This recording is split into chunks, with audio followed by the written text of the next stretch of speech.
Graça, paz e alegria. A porção de hoje, recomendada para a leitura da Bíblia em um ano no plano sequencial, é Sofonias do capítulo 1 ao capítulo 3. Mais uma vez, o livro todo. Vale a pena fazer aquela ressalva que eu tenho feito desde as mensagens quando começamos a falar a respeito dos profetas, de Isaías no caso, e falamos algumas vezes durante a sequência de leitura da Bíblia em um ano, recomendada pelo Compartilhando na Web no plano sequencial, que é a que motiva a nossa mensagem.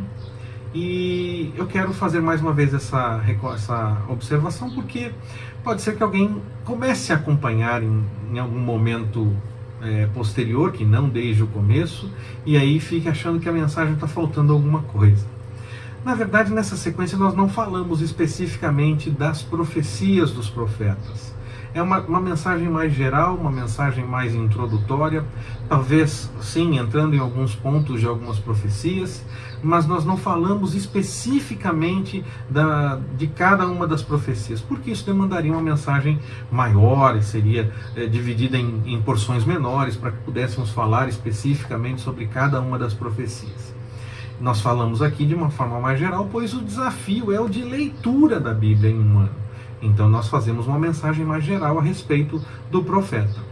Permitindo o Senhor, encaminhando dessa forma, nós poderemos sim fazer mensagens sobre as profecias, sobre cada uma delas. Já temos algumas mensagens desde que começamos a escrever para o Compartilhando na Web em 2006.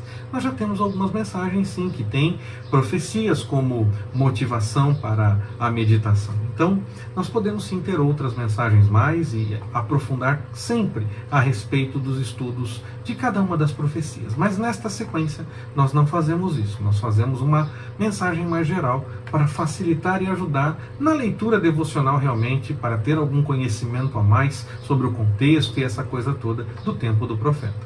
Sofonias significa aquele que Jeová protege, ou até mesmo aquele que está escondido por Deus. Ele viveu em Judá e profetizou por volta do século 7 a.C. O pouco que se sabe a respeito dele está realmente no seu livro na Bíblia. Então, o primeiro versículo do capítulo 1, primeiro versículo do livro de Sofonias, fornece a única referência biográfica que nós temos a respeito dele. É claro que nós podemos entender muita coisa a respeito de Sofonias, observando alguns detalhes da sua profecia, algumas coisas que ele cita, e podemos ter conhecimento de mais algumas coisas. Ele revela em seu livro que ele é filho de Cusi, e registra sua genealogia recuando até 4 gerações, chegando até Ezequias. Está lá no capítulo 1, versículo 1.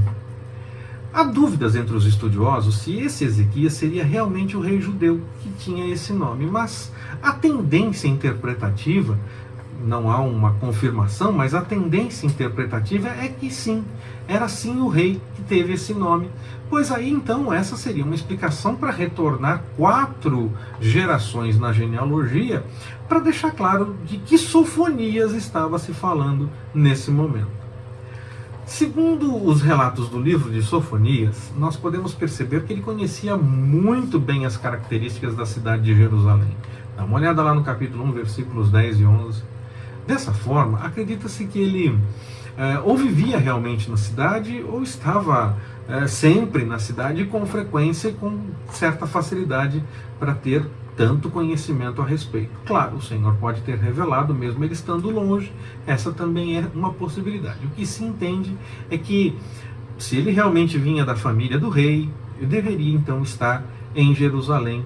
Essa é a interpretação mais comum, mais aceita. Claro, é possível que se encontrem achados nas escavações arqueológicas que encaminhem uma interpretação diferente, mas até o momento o que se tem, acredita-se dessa forma, que ele realmente seria descendente do rei Ezequias e que estaria em Jerusalém, por isso tinha bastante conhecimento do que acontecia na cidade. Aproximadamente 100 anos antes da sua profecia, fazendo aí um contexto histórico a respeito do tempo da profecia de Sofonias, o Reino do Norte, Israel, havia sido derrotado pela Síria, por volta de 100 anos antes. O povo havia sido levado cativo, mas num cativeiro um pouco diferente do que acontece com Judá anos depois, quando a Babilônia faz isso, quando a Babilônia leva o povo cativo. No caso dessa questão da Síria, a terra acabou sendo recolonizada por estrangeiros. Teve toda aquela questão que nós já lemos nos livros de Reis e Crônicas, que alguns problemas começaram a acontecer e o povo começou a dizer, esse povo que vinha recolonizar, começou a dizer, esses estrangeiros, eles começaram a dizer... nós não sabemos como o Deus da terra encaminha as coisas e por isso estamos tendo problemas, precisamos saber como Ele encaminha as coisas por aqui, fazer do jeito certo, e queriam mais informações. Nós lemos isso quando lemos os textos de Reis e Crônicas. Sob o reinado de Manassés e de Amon, pai do rei Josias, os tributos que Judá pagava iam para a Síria na tentativa de evitar uma invasão realmente ao Reino do Sul. O Reino do Norte acabou sendo invadido e o Reino do Sul pagava tributo à Síria para evitar esse tipo de situação com o próprio reino. A aliança com a Síria, então, já que pagava tributo, havia uma certa aliança. Ela não só facilitou para ajudar a questão politicamente, mas também encaminhou algumas coisas nas práticas religiosas, sociais e de comportamento como um todo do povo, já que a Síria impôs as suas tendências nesses aspectos sobre Judá. Era necessário fazer observação dessas coisas para que a Síria mantivesse o acordo além da questão do tributo que era enviado. Havia uma proteção oficial em Judá para todas as artes mágicas, para os adivinhadores, para os encantadores, coisas que o Senhor tinha dito que não era para dar atenção e nem seguir e nem praticar. A religião astral acabou se tornando muito popular. O rei Manassés, inclusive, construiu altares para a adoração do sol, da lua, das estrelas, dos signos do zodíaco e todos os astros do céu. Bem na entrada da casa do Senhor. Está lá em 2 Reis, no capítulo 23, versículo 11. A adoração da deusa mãe da Assíria se tornou uma prática que envolvia muitos membros do reino de Judá. Está lá em Jeremias capítulo 7, versículo 18. Todavia, à medida que o jovem Josias foi tomando as rédeas do governo realmente, a ameaça da Assíria foi diminuindo, porque o Senhor começou a encaminhar as coisas, já que Josias buscava a orientação do Senhor. O golpe final, nessa queda de braço entre a Síria e o Reino do Sul, acabou acontecendo por uma revolta de uma nação que ainda era desconhecida na época, cujo nome era Babilônia. Ela estava em ascensão ainda naquele momento, e essa revolta com relação à Síria resultou finalmente, inclusive, na destruição de Nínive, e nós tivemos conhecimento pelo profeta Naum, por exemplo, que era inevitável. Jonas falou antes e Nínive se converteu e o Senhor adiou aquela situação, mas o povo de Nínive voltou a fazer coisas erradas e então a destruição se tornou inevitável e aconteceu nesse momento, quando a Babilônia age contra a Síria. Nós não temos a certeza da duração do ministério profético de Sofonias. O que se sabe é que ele profetizou durante o século 7 a.C., como eu falei. E isso porque foi durante o reino de Josias que ele fez a profecia. Ele mesmo define que foi nos dias de Josias, lá no capítulo 1, versículo 1.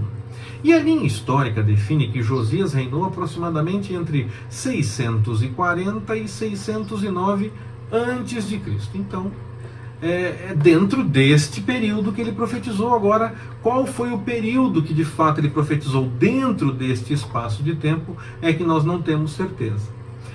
Pode ter começado junto, pode ter começado no meio, pode ter sido mais para o final. Nós não temos, ter sido todo o período, nós não temos a certeza de quanto tempo durou o tempo da profecia de Sofonias.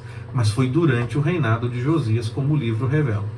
E durante o reinado de Josias acontece aquela reforma religiosa da nação, que permitiu então um adiamento para os problemas que já estavam sendo anunciados, que haveria problema e essa coisa toda, porque o povo passou a buscar, pelo menos por conta da orientação do rei, que encaminhava na direção de buscar as coisas do Senhor. Talvez isso explique Sofonias falar no capítulo 1, versículo 4, em o resto de Baal, pois a reforma religiosa já tinha começado, mas ainda não tinha terminado, ainda restava alguma coisa. Ele seria, então, contemporâneo do profeta Naum, que falou a respeito da destruição de Nínive, seria também contemporâneo de Jeremias e da profetisa Hulda. Sua mensagem causa um impacto muito grande até os nossos dias, pois ela fala tanto do castigo por conta da desobediência, como da salvação por amor do Senhor, como os outros profetas também falaram antes. Nós carecemos da graça do Senhor. E se fizermos a leitura do texto de Sofonias, tendo isso em mente, que nós carecemos da graça, nós podemos notar que a sua profecia se torna uma grande mensagem evangelística no fim das contas. Porque ele acaba declarando tanto a punição por conta do pecado, por conta do erro, e a salvação que há no Senhor para aquele que busca arrependido e segue a orientação do Senhor. O dia do Senhor, ele é um dia de dor e sofrimento para aqueles que não se acertam com o Senhor. Mas, como diz Sofonias, a filha de Sião, que se acerta com o Senhor, pode cantar alegremente por conta desse dia. Que o Senhor nos abençoe. Forte abraço, até mais, permitindo o Senhor.